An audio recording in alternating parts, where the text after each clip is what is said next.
Happy Ganesh Chaturthi. आज पवित्र गणेश पूजा अवसर में समस्त को मो तरफ अनेक अनेक शुभेच्छा।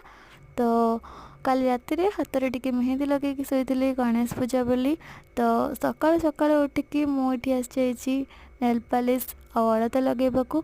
तो सब सजबाज मोर सरला आउे भोग थाली सजाड़ी। तो भोग थाली सजाड़ी मु आसीगली प्रभु श्री गणेश पाखक। इठी आसी देखला बेलू भाईना आसी आ प्रभु श्री गणेश मुँह भी खोला जाइथिला। तो भाईना आठी माला पिंधुले प्रभु श्री गणेश को। तो तापर आमर होम स्टार्ट है आम पुष्पांजलि अर्पण कलु नड़िया बाड़ेलु। तापर प्रभु श्री गणेश को सबू दुख कष्ट जनइलु। तापर भोग धरी घर को फेरिली।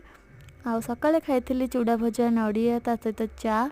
आ दीपर होता अरुआ डालमा शाग पांपड़। आज मैं रही जय जगन्नाथ।